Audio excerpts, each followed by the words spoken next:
Jujutsu Kaisen is home to tons, and I mean tons of different powers, each having their own weaknesses and strengths. But what if we gave all these powers to our main character, Yuji Itadori?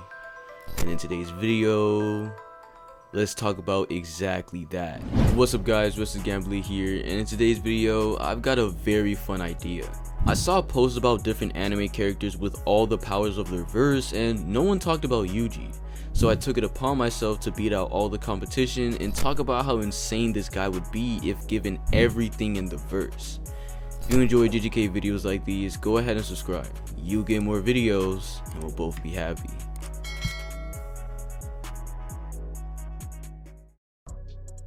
Before we get into all the crazy things I cooked up for Yuji, I want to make some things known. Yuji will have the 6 eyes because it's technically a power that Gojo possesses to utilize his curse technique. Also, Yuji will be, well, Yuji. The significance of this will become clear later in the video, so do stay tuned. Also, after you guys watch this video, I want y'all to comment down below if I missed any crazy ideas and what anime characters Yuji could beat with everything I listed. With that being said, let's talk about this monster. First things first, binding vows are going to be the backbone of this entire video, by the way, so do get ready for some insane stuff. The first thing I thought of when writing the script for this video was the fact that Yuji would have Mahoraga's adaptation, and then I realized how crazy this could be in tandem with other curse techniques. Take for example, Awasaka's curse technique, Inverse. I'm not lecturing you guys on every single curse technique, so I'll sum it up in the quickest way possible going forward.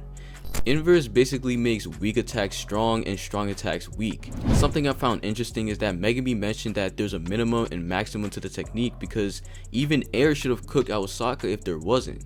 Well, what if we made a binding vow on the technique and allowed there to be a very low minimum and a very high maximum? Air, atoms, let me look this up.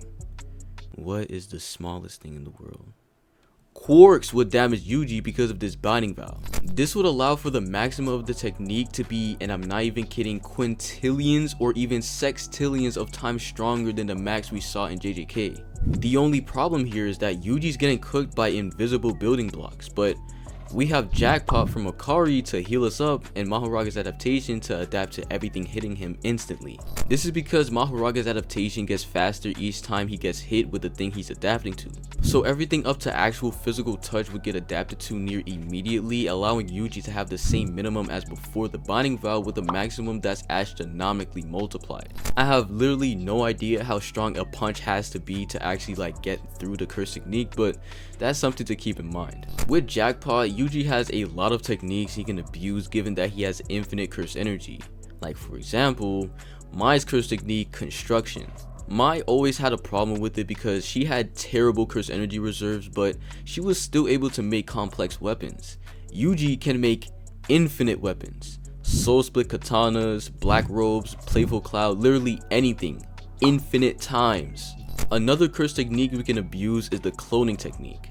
Now, Gojo dissected the technique and told us that there's a limit of 5 including the main body. I would have assumed that was the entire definition, but in the scene itself, it's made known that he can't even create new clones immediately, implying that the limit is based off the curse energy the user has. I say this because if the curse technique was actually just capped out at 5 and he had more curse energy to spare beyond it, he could have at the very least spawned another one. So with infinite curse energy, Yuji is granted infinite clones of himself. This leads to insane possibilities. During battle, multiple clones can use Ranta's curse technique, which we don't know the name of, but it seems to be paralysis using eyes. We see Monkey get through it with brute force, so there's an obvious weakness to the technique, but never fear, binding vows are here. With a binding vow sacrificing the user's eyes, the paralysis would become way more effective. For reference, binding vows are so strong when it comes to exchanging a part of a curse technique that one crow from Mimi's flock could one tap a special grade curse if in exchange it dies, giving up the eyes of the user, which quite literally is the one thing you need for the technique, would boost it tenfold. So with that said, I give it like 10 seconds of paralysis on the opponent and we have multiple Yujis doing it. But wait, we're still not done with the infinite clones though, because with it we can do the most insane binding vow. This time Yuji can create miniature clones the size of atoms. This allows for an unquantifiably large disadvantage in physical capabilities because of the size of them. So in return, Yuji's miniature clones are able to use their curse techniques like regular. I don't actually think you guys realize how broken this is. These miniature clones will touch the opponent without them realizing, and they will suffer the consequences. Whether it be projection sorcery, poisoning, or one of the most unexpected, explosions. Hazunoki's curse technique allows him to explode a body part. Well, can you imagine how huge of an explosion there would be if a binding vow was placed on the user's entire body? Remember that these clones are also atom sized, so there's billions of these explosions at the same time. Man, forget the explosions. If we have jackpot, it also means we have the executioner blade, and there is only one use of that: to execute. If the opponent even moves, the executioner blade should be in front of the mini clones and the opponent should perish immediately. Yuji also has idle transfiguration, and with it he can grant himself a heavenly restricted body. The reason this is important is because this will allow his body to withstand a certain curse technique better. Kashimo's curse technique, Mythical Beast Amber, crushes your body after use, but we have Jackpot, which allows the best reverse curse technique in the entire series. So with that in mind, this idle transfiguration to revert damage and a heavenly restricted body would allow for a passive use of MBA. This allows Yuji to become even faster and more agile, as well as allow him to use all lightning phenomena. Going back to the miniature clones, he can of course use idle transfiguration on you, but he can also fulfill the requirements for heart catch instantly. Remember that all the clones are of the same curse energy, so any requirements fulfilled by one clone should reflect everyone else. That means as soon as one miniature clone touches you, the other billions can take your attention away. On the topic of attention, Yuji has disaster plants, and with it, he can literally slap the hostility out of you. Any of the miniature clones can utilize this to not only have you lose the will to fight, but also take your attention away from the people fighting you. With the same logic we use for the heart catch, Mahoraga's adaptation would be so insanely easy. Under the assumption that the character Yuji is fighting goes in for a punch on Yuji, the punch will have went through billions of Yujis who are adapting, leading to punching, blunt force, shit, even physical touch being adapted to. This is based off Mahoraga not only adapting to dismantle, but slashing attacks in general just after a domain expansion. Billions of Yujis getting attacked would negate literally anything in an instant. With clones, Yuji can utilize another very useful technique, and that's Utahime's technique, the solo forbidden area. With Song, she boosts the curse energy reserves and output of her targets. Well, with one clone doing the dancing and singing, another clone playing the instruments as to not miss a single incantation, Yuji will be boosted literally throughout every fight he has. Those attacks I was talking about earlier, imagine them, but like at 120%. And yes, this includes Hollow Purple, literal existence erasure. But who said we can't get it to 200%? Shit, why can't we get everything to 200%? With idle transfiguration, Yuji can create extra limbs and mouths to chant and do any hand signs necessary to boost every curse technique to its fullest. Yuji has Haruta's miracle curse technique that only activates when his life is in danger. Haruta's sorry ass only had like 6 at his disposal, so we're gonna change that. When we found out the details of his curse technique, we found out that even the smallest luck instances got saved. Well, let's set a binding vow to where only big luck instances get saved, increasing our miracle capacity to any number over 6. I'm going for 60 for the times 10. Gamblrr, how would he fill up 60? Good question, but do you forget who Yuji Itadori is? He is the Black Flash King. Have multiple clones farm up black flashes and we'd fill every miracle up. Of course, in a battle we'd assume he's fresh and has all 60 already, but if push comes to shove, that's the method. With 60 miracles, it would be hard to kill Yuji, but something more pressing is how you'd even get to Yuji. Yuji would have Infinity up as his main barrier, the Gravity barrier after that like Kenjaku, and then a barrier of pure slashes like Sukuna did when he was touching Maki's sword.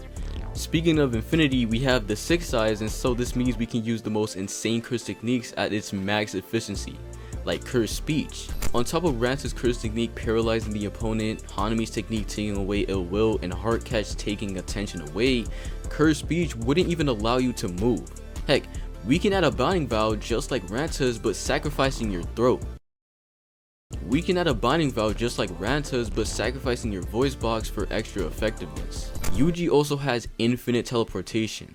not only from Weewee's curse technique but also limitless. The hand signs wouldn't be of worry because of idle transfiguration. The 10 shadows can be used in very unique ways, with Yuji being able to stockpile a ton of weapons in his shadow from Mai's curse technique. It'd be easy to handle given he has a heavily restricted body, but eventually there will be a limit.